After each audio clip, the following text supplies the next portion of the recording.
If you still think this crisis is about a waterway, then you are already behind the story. The Strait of Hormuz is not the real subject. The real subject is whether Washington still understands the difference between force and leverage, between noise and control, between issuing threats and actually shaping outcomes. I want to say that plainly because too much of modern geopolitical commentary begins at the surface. A blockade, a negotiation, a failed round of talks, a threat from one side, a counter, threat from the other, another headline, another panel discussion, another round of language pretending that all of this is normal statecraft moving through a recognizable sequence. I do not believe that is what we are watching.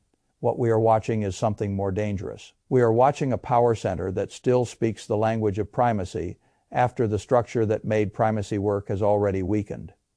We are watching officials and political personalities act as though volume can replace strategy.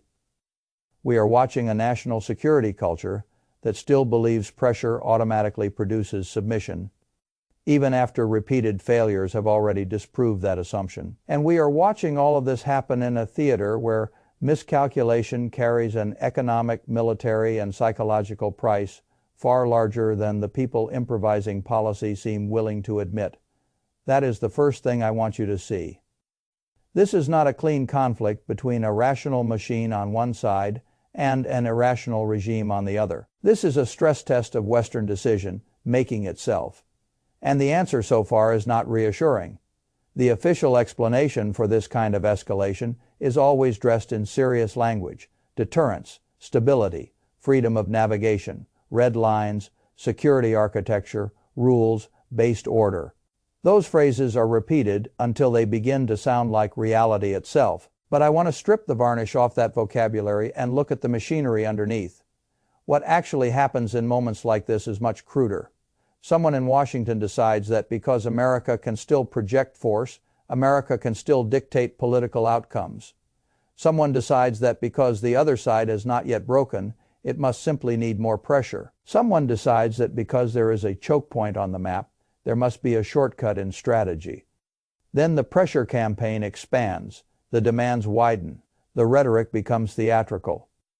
The objective quietly shifts from negotiation to submission. And when the other side responds exactly as any state facing an existential squeeze would respond, the architects of the pressure campaign call that response irrational, instead of admitting that their own assumptions were childish. That is not grand strategy. That is institutional self-deception. I want to frame the whole crisis with one sentence, because if you understand this sentence, the rest of the story becomes easier to read. An empire in relative decline almost always becomes most dangerous. At the moment it can still strike hard but can no longer think clearly. That is the mother line. That is the line that explains the disorder. Because once a system loses the habit of genuine self-limitation, it begins to confuse capability with control.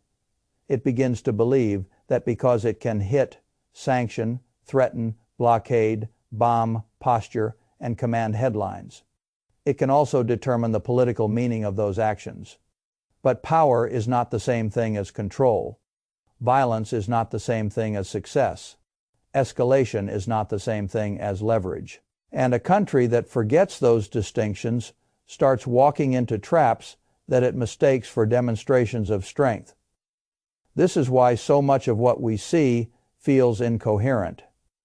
The incoherence is not accidental noise sitting on top of a rational process.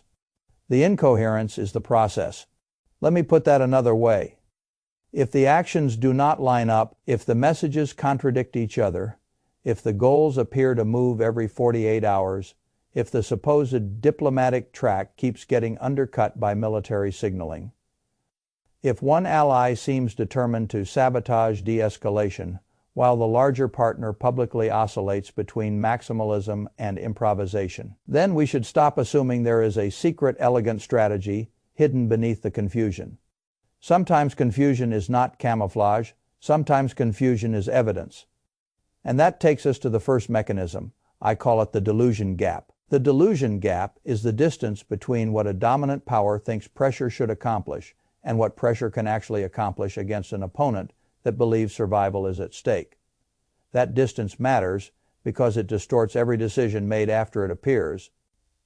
If Washington believes the other side is one final round of threats away from capitulation, then each failed round of pressure does not produce humility. It produces more pressure. The first misread becomes the engine of the next misread. The system starts stacking errors instead of correcting them. This is exactly how a failed negotiation can become the justification for a harder squeeze rather than a signal that the negotiating model itself is broken. When people say, "Why are they doing this? Haven't they learned anything?" The answer is often painful in its simplicity. They have learned the wrong lesson. They have learned to interpret resistance as proof that not enough force has been applied yet. They have learned to read politeness as weakness. They have learned to read caution as fear. They have learned to read complex signaling from other civilizations through an ideological lens so crude that every refusal to kneel is translated as defiance rather than as a predictable defense of sovereign survival. Once that interpretive frame settles in, reality has to work twice as hard to get through. Now add the second mechanism. I call this one the decision vacuum. A functioning state, especially in matters of war and peace, is supposed to move through layered institutional filters. Files, memos, counterarguments, bureaucratic rivalry, intelligence challenge, legal review, allied consultation, legislative pressure, back-channel calibration. The process is never beautiful, but it exists for a reason. It slows down impulse. It forces competing assessments into the same room. It makes it harder for one person's mood, vanity, ignorance, or theatrical instinct to become national policy in a matter of hours. But what happens when the process thins out? What happens when the personalities rise and the institutions recede? Then decision, making stops being a machine and becomes an atmosphere. It stops being a state function and becomes a court culture. People stop asking what the best course of action is and start asking what the principal wants to hear.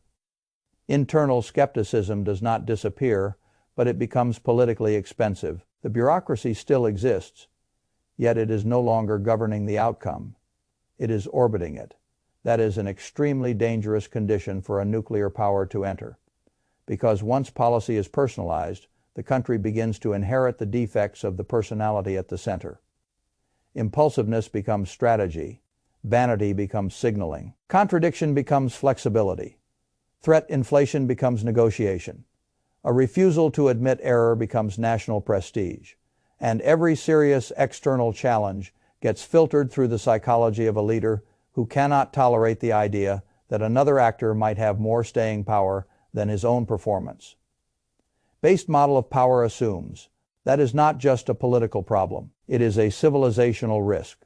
When observers say that events look chaotic, bizarre, nonlinear, or deeply inconsistent, I think they are often being too polite. In many cases, what they are seeing is a policy structure that is no longer fully institutional. They are seeing the symptoms of a state trying to perform strategic adulthood with the internal discipline of a television production. And when a state like that tries to manage a crisis in West Asia, where memory runs deep, deterrence logic is hard, and the tolerance for humiliation is low, the gap between performance and reality becomes lethal. Now we come to the third mechanism. I call it the choke point fantasy. The choke point fantasy is the belief that if you can identify a narrow piece of geography, you have identified a simple lever of control maps. Create this illusion. They make straits, canals, passes, pipelines, and corridors look like handles that can be grabbed by the most powerful hand in the room. But geography is never just geometry. Geography is political meaning. Geography is retaliation logic. Geography is alliance signaling. Geography is insurance cost, shipping cost, risk pricing, public fear, military escalation ladders, and above all the psychology of states that know a narrow space can become the place where larger struggles are decided. When leaders start speaking about a choke point as though it were a switch they can flip, they reveal that they are thinking in straight lines about a system that reacts in circles. A choke point is not a button. A choke point is a mirror. The moment you touch it, everyone else reveals what they are willing to risk. That is why grandstanding around Hormuz is so reckless. The issue is not whether one side can physically menace the space. The issue is what chain of reactions begins once the space becomes the center of coercive symbolism. In that moment, the theater expands. Regional actors harden.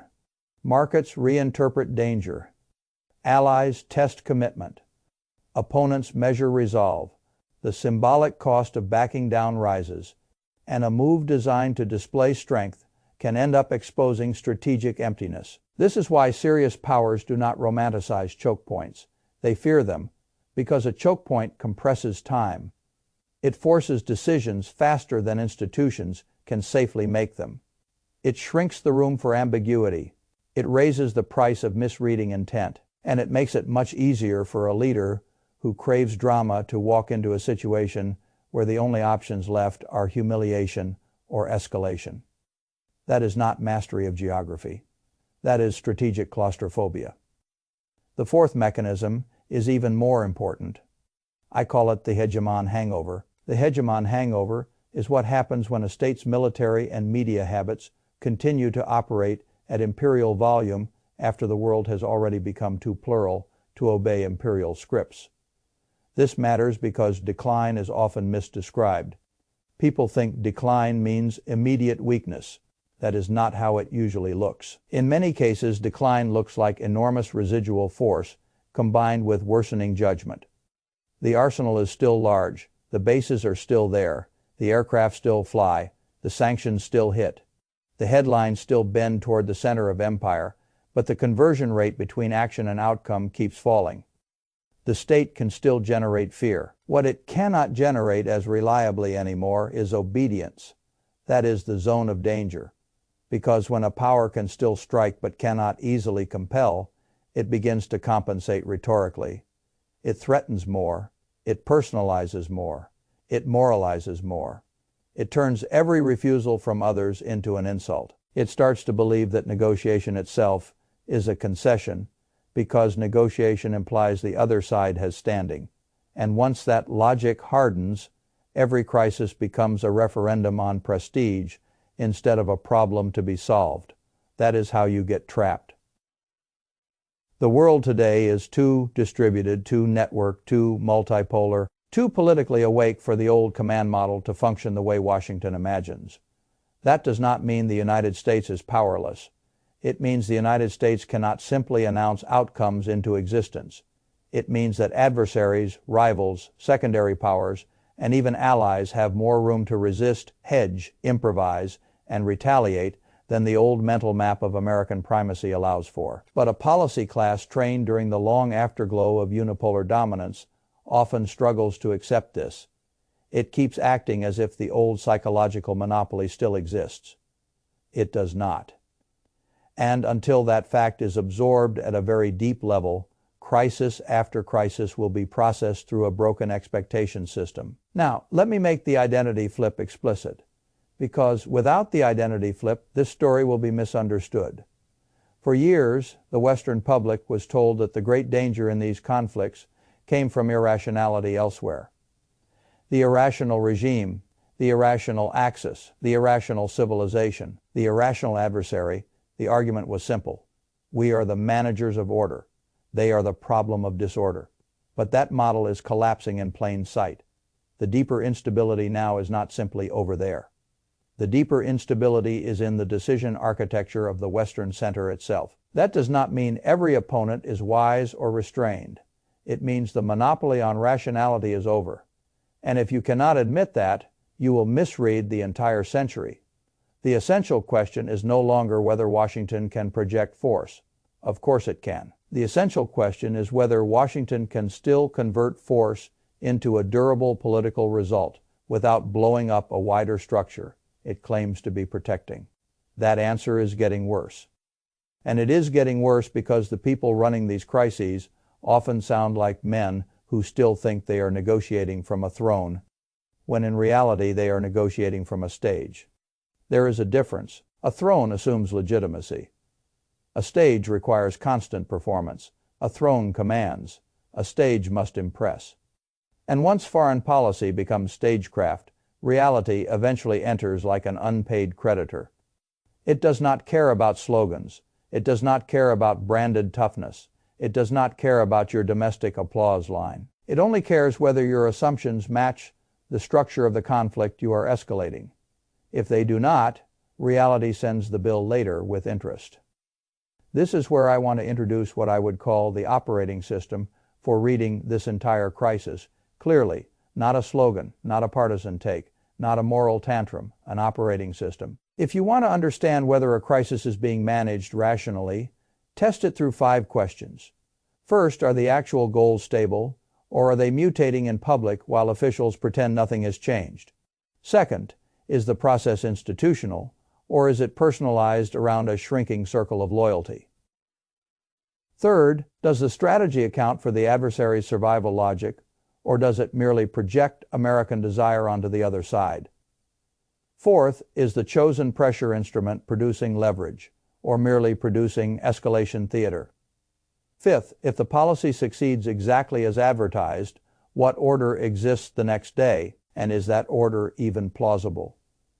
You would be amazed how many glamorous policies fail before they make it through the first 3 questions, and you would be stunned how rarely elites force themselves to answer the 5th. Because the 5th question is where fantasy dies. It is easy to declare a line. It is harder to explain the morning after. What exactly is the stable political arrangement that is supposed to emerge after a policy of threats, humiliation, military signaling, and compressed time horizons pushes a major regional actor into a corner? What does order look like after you tell the world that one side must submit because you have decided it has no cards? What mechanism guarantees the other side reads your move as a final warning rather than as proof that only long endurance and wider retaliation can protect it? There is no serious answer to those questions in most escalation scripts. There is just momentum. And momentum in foreign policy is one of the most dangerous narcotics ever invented, because momentum feels like inevitability right up until it becomes entrapment. This is why I keep coming back to the moral and strategic hollowness of amateur power. Amateur power is not power held by weak people. Amateur power is power held by people who mistake instinct for analysis and theatrical confidence for strategic literacy. It is the kind of power that thinks making maximal demands proves seriousness. It is the kind of power that treats dissent inside the room as lack of loyalty rather than as a safety mechanism. It is the kind of power that thinks a map is a plan, that a threat is a design, that improvisation is flexibility, that public humiliation is negotiation, and that the other side's refusal to collapse is a form of bad manners. That kind of power is not only dangerous abroad, it is corrosive at home. Because once institutions learn that the safest move is to flatter impulse, the republic begins to lose the internal muscles that kept catastrophe from becoming policy in previous eras. Legislatures duck, parties rationalize. Advisors convert themselves into mirrors. Agencies still move, but often without the full dignity of independent judgment. Everything becomes reactive. Everything becomes branded. Everything becomes fragile. And then citizens are told to trust the process even when the process has visibly thinned into personality management. I do not think enough people understand how serious that is. The constitutional side of this story matters because systems of war making are not supposed to rely on the emotional weather of one man. They are supposed to distribute risk, disperse authority, slow impulse, and force accountability. When that begins to fail, the foreign policy crisis is no longer just a foreign policy crisis. It becomes a regime, character crisis. It becomes a question about whether the structure of power is still functioning in the way the public imagines it functions. And if it is not, then every external confrontation becomes more volatile, because the usual breaks may exist on paper while disappearing in practice. Now, step back and look at the pattern. A demand is made, the other side does not fold. Washington interprets that as proof that more pressure is required. An ally with even harder preferences pulls the field toward escalation. Internal skepticism exists, but does not organize itself into effective restraint. Public messaging becomes contradictory. Prestige gets tied to movement. Movement gets tied to toughness. And toughness gets measured by whether somebody somewhere is still being threatened loudly enough. That is not strategy. That is an addiction cycle. And empires in decline are especially vulnerable to it because addiction lets them postpone the psychological recognition that the world has changed. It is easier to stage another test of dominance than to accept a negotiation among equals. It is easier to insult the other side than to understand it. It is easier to believe you were betrayed by weak subordinates, bad timing, or media misunderstanding than to admit the original premise was false. But every time that cycle repeats, the system teaches the rest of the world another lesson. American threat inflation is high. American institutional coherence is weaker than advertised, and American foreign policy can be pushed into self-exposure by patient resistance. That is a terrible lesson for a superpower to teach, because once enough actors internalize it, deterrence starts decaying not at the edge of your military capacity, but at the edge of your credibility, and credibility, once damaged, is extremely expensive to rebuild. This is where many commentators become sentimental. They say the answer is just better leadership, more experienced advisors, calmer language, cleaner messaging. Of course, those things would help at the margin. But the deeper problem is not only personal, it is structural. A political culture built on spectacle eventually produces foreign policy that cannot distinguish between winning attention and winning outcomes.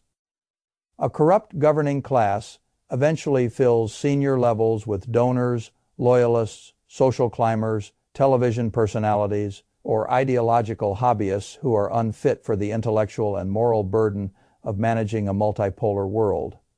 A country that confuses dominance with order eventually finds itself shocked whenever others refuse to consent to being managed. That is not an accident. That is a civilization-level drift. And the drift becomes visible first in frontier crises, where maps, military assets, and prestige fantasies converge. Hormuz is one of those frontiers. That is why this story matters, even if not a single shot is fired tomorrow, because the deeper event is already underway. The deeper event is that the governing mind of the empire is revealing itself. It is showing us how it reasons, how it escalates, how it imagines other societies, how it handles contradiction, how it responds to failed coercion, how it personalizes public power, and how quickly it moves from diplomacy theater to force theater when reality refuses to flatter its assumptions. That revelation should disturb every serious observer, not because America is uniquely evil, not because the other side is somehow beyond criticism, but because a system with this much capacity for violence cannot afford this level of psychological and institutional disorder. That is the real danger. So what is the blueprint for thinking clearly when everything around you is designed to confuse you? I would put it this way. Do not begin with headlines. Begin with incentives. Do not begin with stated goals. Begin with survival logic. Do not begin with patriotic vocabulary. Begin with institutional process. Do not begin with claims of toughness. Begin with the actual conversion rate between pressure and outcome. Do not begin with the performance of command. Begin with the evidence of control. And above all, do not confuse intensity for coherence. A policy can be loud and empty at the same time. A leader can be aggressive and confused at the same time. A government can be militarily formidable and strategically unserious at the same time. Those combinations are not contradictions. They are increasingly the signature of our age. Let me give you the final threshold. In every serious geopolitical crisis, there comes a moment when observers have to decide whether they are still watching policy or whether they are watching pathology with state power attached to it. That is not a comfortable question, but it is a necessary one. Because if you keep calling pathology strategy for too long, you become complicit in the delusion. You start grading messaging instead of judging consequences. You start reacting to mood swings as though they were doctrine. You start letting the prestige needs of a few men define the risk structure for millions of people. That is unacceptable. And the only antidote is intellectual discipline. You have to call chaos, chaos. You have to call amateurism. Amateurism, you have to call de-institutionalization what it is.